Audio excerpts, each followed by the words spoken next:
Assalamualaikum dan salam sejahtera Fokus minggu depan. Kali ini kita berikan tumpuan kepada lawatan rasmi Perdana Menteri Datuk Seri Anwar Ibrahim ke China dan ini merupakan sebahagian daripada jadual padat Perdana Menteri dalam lawatan-lawatan rasmi ke luar negara yang mana antara lain dalam lawatan ke Arab Saudi juga timbul beberapa persoalan yang mana antara perkembangan boleh kita bawakan dalam berkenaan dengan setiausaha politik kepada Perdana Menteri Ahmad Farhan Fauzi tampil menjelaskan isu pertikaian lawatan rasmi Datuk Seri Anwar Ibrahim ke Arab Saudi.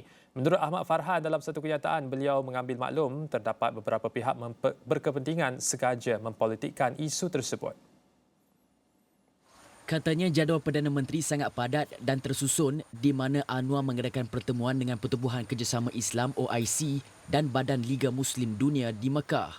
Jelasnya lagi, Anwar turut menyaksikan beberapa pematerian memorandum persefahaman MOU penting melibatkan lapangan perniagaan dan industri selain menekuni beberapa permasalahan mendesak yang merundung dunia Arab dan Islam dan juga menyantuni komuniti serta mahasiswa Malaysia di Arab Saudi. Katanya meski wujud cubaan segelintir pihak untuk menggariskan lawatan berkenaan sebagai satu bentuk kegagalan dan pembaziran dana rakyat, namun lawatan tersebut sangat berhasil malah memperkukuhkan hubungan Putrajaya Riyadh meskipun dalam tempoh yang singkat Perdana Menteri ditampuk pemerintahan. Selain itu, pihak kerajaan Arab Saudi telah meminta untuk lawatan ini dilanjutkan bagi menyusun pertemuan dengan pimpinan kerajaan Arab Saudi. Namun, Perdana Menteri terpaksa menolak jemputan itu kerana perlu menghadiri majlis berbuka puasa bersama Yang di-Pertuan Agong di Istana Negara pada Sabtu. Penjelasan ini susulan persoalan dilontar Ketua Armada Bersatu Wan Ahmad Faisal Wan Ahmad Kamal mengenai lawatan Anwar ke Arab Saudi namun tidak menemui Putera Mahkota Muhammad bin Salman. Baik, itu perkembangan berkenaan dengan lawatan rasmi Perdana Menteri ke Arab Saudi yang sepasti jadualkan Perdana Menteri akan ke Kemboja dan seterusnya ke China. Dan untuk memberikan komentar dan analisis lanjut berkenaan dengan apakah yang dijangka akan berlaku pada minggu hadapan, kita bersama-sama dengan Chris Daniel Wong, Presiden Dewan Perniagaan Digital Malaysia DPDM. Dan Chris, seperti mana kita maklum, 29 hingga 30 Mac, Perdana Menteri akan berada di Hainan untuk persidangan tahunan Forum Bau untuk Asia BFA 2023 sebelum ke Beijing pada 30 Mac hingga 1 April 2023 untuk pertemuan bersama dengan Presiden dan juga Perdana Menteri China. Pastinya lawatan kali ini berbeza dengan lawatan ke Arab Saudi juga negara-negara lain. Untuk China ini, apakah sebenarnya fokus yang harus diberikan tumpuan khususnya oleh delegasi Malaysia dalam pertemuan di antara Malaysia dan juga ekonomi besar dunia ini? Kalau kita lihat sebelum ni pada bulan 7 tahun lepas, tak silap saya 22 hari bulan, Menteri Luar China Wang, Minister Wang telah mengadakan lawatan ke Malaysia. Dan pada masa itu, kedua-dua negara berbincang mengenai bagaimana kedua-dua negara tersebut boleh orang kata memulakan semula perdagangan melalui Belt and Road Initiative lah, BRI, Belt and Road Initiative. Dan perkara yang utama dibincangkan adalah ECRL. Kita sedia maklum bahawa terdapat perubahan kerajaan beberapa kali di negara kita, dan sampai sekarang ni kita masih lagi sama-sama apakah projek ECRA ini akan terus dijalankan seperti mana dirancang sebelum ini ataupun diubah suai. Itu perkara pertama. Jadi perkara kedua ialah kereta api laju di antara Malaysia dan juga Singapura. Jadi kedua-dua projek ini amat penting kerana apabila kelak kedua-dua projek ini telah habis dijalankan, ia akan menyambungkan dengan track rail di antara Thailand dan juga Laos dan seterusnya ke China. Jadi projek ini amat penting untuk pembangunan bukan sahaja negara kita tetapi pembangunan serantau di mana komoditi keluaran Malaysia boleh didagangkan secara langsung melalui penggunaan rel. Jadi inilah yang kita harapkan perbincangan seperti ini boleh diberikan tumpuan. Dan berkenaan dengan ECRL, pasti Perdana Menteri sudah membuat pengumuman tahun lalu bahawa ia akan teruskan dengan penjimatan sebanyak kurang lebih 11 bilion ringgit seperti yang dilaporkan di astrawani.com. Tapi selain daripada isu kereta api yang mana ia terkait rapat dengan soal perdagangan dan juga pertukaran teknologi di antara Malaysia dan China, dalam konteks itu khususnya untuk PMKS dan juga ekonomi digital yang mana China pastinya antara peneraju di dunia dan kita banyak mengadaptasi teknologi daripada China dalam hal ini. Sejauh manakah perkembangan perbincangan hal tersebut dalam pertemuan di antara Perdana Menteri juga pemimpin daripada China, Chris? Kalau kita lihat pada perdagangan digital, walaupun kita berdagang secara digital, tetapi barangan ataupun produk yang kita dagang tu adalah sama ada produk komoditi ataupun produk keluaran asas ataupun produk keluaran habis, manufactured good product, sama ada daripada segi komponen elektronik ataupun orang kata keluaran pertanian seperti koko, kelapa sawit dan sebagainya. Benda-benda tersebut kita boleh dagangkan secara digital, tetapi masih memerlukan penghantaran secara fizikal. Jadi kita kena tumpukan pembangunan infrastruktur yang menghubungkan kedua-dua negara. Itu yang pertama.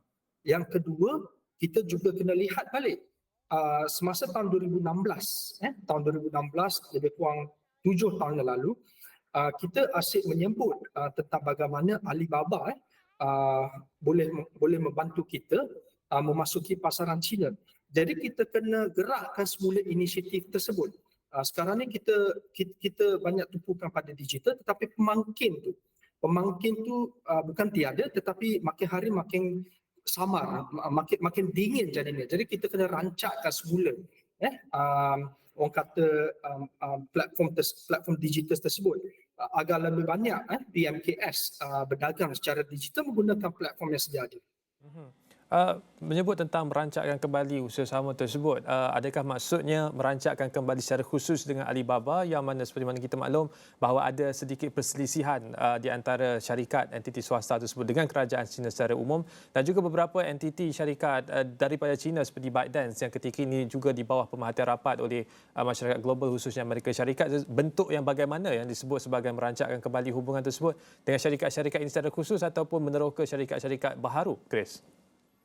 Pada saya perselisihan faham tu memang ada. Apabila kita berniaga, apabila kita berkawan pun memang ada perselisihan faham. Tetapi kita kena lihatlah bagaimana kita boleh orang kata mendapatkan titik tengah. Bukan titik tepi tetapi titik tengah, bekerjasama secara lebih erat lagi, lebih rapat lagi. Dan apabila kita dapat mencapai titik tengah persefahaman tu, kita boleh gerakkan dengan lebih rancak. Saya ingat pada tahun 2016, 17 dan 18, umumnya pihak PMKS kita ni riak sebab dapat berdagang secara dalam talian, secara digital untuk memasarkan produk mereka ke China. Jadi kita kena kembalilah apa yang kita perlu lakukan. We have to go back to our first love. Cinta kita pertama tentang orang kata yang kita umumnya ialah kita nak fokuskan untuk berniaga. Ya, sebut tentang riak bukan sahaja dari sudut hal itu tapi juga berkenaan dengan durian. Kita merupakan di antara pengeksport atau penyumbang kepada durian-durian yang lazat kepada pelancong-pelancong yang Cina datang ke Malaysia. Tapi kali ini kita dimaklumkan bahawa di Sanya dan juga di Hainan bahawa mereka juga di China sedang menumbuh biakkan durian mereka sendiri. Jadi adakah itu antara perkara antarabangsa yang juga harus diberikan perhatian kerana ia mungkin akan menjejaskan pasaran durian dalam negara kita, Chris? Pada saya tiada apa-apa ancaman boleh saya katakan walaupun China menanam durian mereka sendiri kerana grade-nya akan berlainan. Kita umumnya lah sebuah negara di bawah orang kata di garis khatulistiwa dan umumnya produk buah kita lebih berkualiti tinggi berbanding dengan negara yang cuba kata bukan meniru tetapi lebih kurang sebegini mendapatkan produk yang sama. Pada saya mereka mungkin berjaya mendapat menghasilkan produk sedemikian, tetapi kualitinya tidak akan sama dengan apa yang orang kata kita ekspor ke China. Dan pada saya isu sebegini sebenarnya tidak jadi isu. Isu yang patut kita lihat ialah pada Thailand. Thailand adalah penyumbang lebih kurang 90% ekspor durian ke China melalui platform digital. Tetapi kita hanya kurang 3% saja kita mengekspor ke China melalui platform digital. Ini yang harus kita berikan tumpuan. bukan pada saingan sama ada mereka menanam lebih banyak daripada kita, tetapi tumpuan pada bagaimana kita boleh menggunakan platform tersebut untuk mengeksport lebih banyak daripada negara jiran kita iaitu Thailand. Oleh demikian, untuk lawatan rasmi Perdana Menteri ke China kali ini, khususnya dalam konteks Dewan Perniagaan Digital Malaysia, apakah antara outcome ataupun hasil perundingan ataupun MOU mungkin ataupun sebarang persetujuan baharu yang cuba dicapai di antara Malaysia dan China yang diharapkan oleh Dewan Perniagaan dapat dihasilkan melalui pertemuan di antara Perdana Menteri dan juga Presiden dan juga Perdana Menteri China kali ini, Chris? Pada saya, apa yang kita harapkan ialah syarikat gegasi di China seperti Huawei ataupun Tencent akan lebih banyak melabur di Malaysia, terutamanya infrastruktur 5G, terutamanya infrastruktur orang kata sea cable, kabel bawah dasar laut, dan terutamanya menaikkan taraf PMKF kita di Malaysia. Umumnya kita tahu syarikat gegasi sebegini mereka mempunyai orang kata keuntungannya banyak. Jadi wang sebegini itu kita harapkan boleh dilaburkan di sini supaya kita orang kata boleh meningkatkan mutu ataupun meningkatkan orang kata tahap digital di negara kita agar kita lebih berdaya saing. Itu yang kita harapkan dan kita mengharapkan supaya syarikat di China boleh melabur di negeri-negeri di sebelah utara. Terutamanya seperti yang saya selalu sebutkan seperti satu mini Cyberjaya yang baru di sama ada di timur ataupun di utara agar kita dapat memberi lebih banyak peluang pekerjaan kepada graduan-graduan tempatan kita di dalam bidang digital economy. Adakah maksudnya pelaburan dalam sudut infrastruktur ataupun kerja ataupun teknologi ataupun pusat data seperti mana yang dibuat oleh ByteDance, ada satu pusat data di Singapura dan wajar untuk ditubuhkan satu juga di Malaysia dengan lebih dekat dan manfaat untuk negara kita, Chris? Maksud saya ketiga-tiganya sekali. Yang pertama kita perlukan infrastruktur. Selepas ada infrastruktur, kita ada pekerjaan. Dan yang seterusnya kita ada pangkalan data. Jadi ketiga-tiga ni kena seiring. Infrastruktur, pekerjaan, peluang pekerjaan dan juga pusat data sains. Jadi apabila ketiga-tiga faktor sebegini dijalankan secara seiring, secara langsungnya dia dapat memangkinkan ekonomi tempatan kita. Dan kita berharap pekerjaan yang ditawarkan sebegini adalah untuk kita orang kata memberikan khidmat kepada syarikat-syarikat global, bukan sahaja syarikat tempatan, tetapi pangkalan data sains ataupun pangkalan data call center yang boleh memberikan khidmat secara global. Baik, terima kasih Chris Daniel Wong, Presiden Dewan Perniagaan Digital Malaysia DPDM, berkongsi berkenaan dengan jangkaan hasil daripada pertemuan Perdana Menteri Datuk Seri Anwar Ibrahim dan lawatan rasminya ke China bertemu dengan pemimpin daripada negara tersebut. Dan kita kembali selepas ini untuk menyentuh berkenaan dengan sistem tol baharu pula, tapi itu akan kita bincangkan selepas ini. Fokus minggu depan.